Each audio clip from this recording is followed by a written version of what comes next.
ఇక్కడి నుంచి నీళ్లు తీసుకుపోయి నక్రేకల్లో నీళ్లు వదిలిపెట్టి అక్కడ నాగార్జున సాగర్ రైట్ మెయిన్ కెనాల్కి వేస్తే నాగార్జున సాగర్ లో నీళ్లు వాడాల్సిన అవసరం లేదు. ఇది జరిగి ఉంటే ఇంకో పక్క నా కళ పోలవరాన్ని పూర్తి చేసి నదుల అనుసంధానం చేసి ప్రతి ఎకరాకు నీళ్లు ఇవ్వాలని మీకందరికీ తాగునీళ్లు ఇవ్వాలని కలలుగన్నాను. ప్రతి ఇంటికి కొళ్ళాయి ద్వారా నీళ్లు ఇవ్వాలనుకున్నాను. దుర్మార్గుడు వచ్చాడు, మీరు మోసపోయారు, నన్ను కాదన్నారు. కాదని పాలిచ్చే మంచి ఆవును వదిలిపెట్టి తన్నించుకోవడానికి దున్నపోతుని తీసుకొచ్చి పెట్టుకున్నారు మీరు. ఆ దున్నపోతు 5 ఏళ్లు తన్ని అలిసిపోయాం, బక్క చిక్కిపోయాం. ఇప్పుడు రోషం వచ్చింది. తిరిగి మనిషికి ఒక రాయి తీసుకొని ఏ దొరికితే తీసుకొని ఆ దున్నపోతుని చిత్తుగా ఓడించి ఆ ఫ్యాన్ అనే మాట లేకుండా చేసి మీరు ముందుకు పోవాల్సిగా కోరుకుంటున్నా. ఇదే కాదు, ఏం తమ్ముళ్ళు ఏ తమ్ముడికైనా ఉద్యోగాలు వచ్చాయా అని మిమ్మల్ని అడుగుతున్నా. ఎన్నికల ముందు ఉద్యోగాలు ఇస్తున్నాడా లేదా అని మిమ్మల్ని అడుగుతున్నా.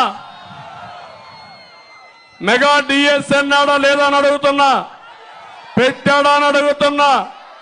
జాబ్ క్యాలెండర్ ఇచ్చాడా అని అడుగుతున్నా. ఉండే పరిశ్రమలు పారిపోయినాయి.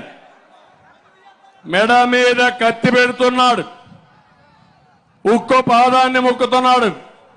ఎవరైనా మాట్లాడితే ఈయనకు వాటా ఇవ్వకపోతే ఆయన్ని జైల్లో పెడతాం, చంపేస్తామంటే భయపడిపోయి మొత్తం ఆస్తులు రాహించారు. ఈ రాష్ట్రం వద్దని వేరే రాష్ట్రాలకు పారిపోయారు. గతి లేని వాళ్ళు, విధి లేని వాళ్ళు మాత్రం రాష్ట్రంలో మిగిలే పరిస్థితికి వచ్చారు. అమర్ రాజా పోయింది, లూలు పోయింది, అనేక పరిశ్రమలు ఈ రాష్ట్రం నుంచి పారిపోయినాయి. పరిశ్రమ కూడా వచ్చే పరిస్థితి లేదు. ఈ పిల్లలకి తీరని ద్రోహం చేశారు. ఇప్పుడు నేను అందుకే హామీ ఇచ్చాను, నేను వస్తాను, మెగా డిఎస్సి పెడతాను. ఇక్కడుండే యువతకు హామీ ఇస్తున్నా, మీకు 20 లక్షల ఉద్యోగాలు 5 ఏళ్లలో ఇచ్చే బాధ్యత ఈ కూటమి తీసుకుంటామని మా పిల్లలందరికీ హామీ ఇస్తున్నా. ఉద్యోగం వచ్చే వరకు 3,000 రూపాయలు నిరుద్యోగ ప్రతిస్తాం. జాబ్ క్యాలెండర్ పెడతాం, ప్రభుత్వ ఉద్యోగాలు ఇస్తాం, వర్క్ ఫ్రం హోమ్ తీసుకొస్తాం. అమరావతి హైదరాబాద్ లో చాలా మంది ఎగతాళి చేశారు. ఐటీ తిండి పెడుతుందన్న వాళ్ళు ఈరోజు వాళ్ళ కొడుకులందరినీ ఐటీ చదివించి ఉద్యోగాలు చేసే పరిస్థితికి వచ్చారు. అందుకే చెప్తున్నా, మళ్ళీ అమరావతిని లేకపోతే రాష్ట్రాన్ని ఉద్యోగ కల్పనలో మన పిల్లలకు అనుకూలంగా చేస్తా. ఇక్కడ కూర్చొని ప్రపంచంలో ఏ కంపెనీలు కావాలన్నా పనిచేసే విధానానికి శ్రీకారం చుడతామని చెప్పి కూడా నేను మీకు తెలియజేస్తున్నా. వీళ్ళకే కాదు, ఇక్కడ ఉద్యోగస్తులున్నారు, ఇక్కడే సచివాలయం ఉంది, ఇక్కడే అన్ని కూడా మనకు ఇది చేశాం. నేను ఆ రోజు అన్ని కష్టాలుంటే పిఆర్సీ ఇచ్చాను, 43% పిఆర్సీ ఇచ్చాను. చరిత్రలో ఎప్పుడూ కష్టాలుంటాయి. నేను కష్టాన్ని ఒక అవకాశంగా తీసుకుని ఏ విధంగా ముందుకు పోవాలనో సంక్షోభం ఒక సవాలుగా తీసుకున్నా. 43% వాళ్ళకి ఇచ్చిన తర్వాత కూడా సంపద సృష్టిస్తూ ముందుకు పోయాం.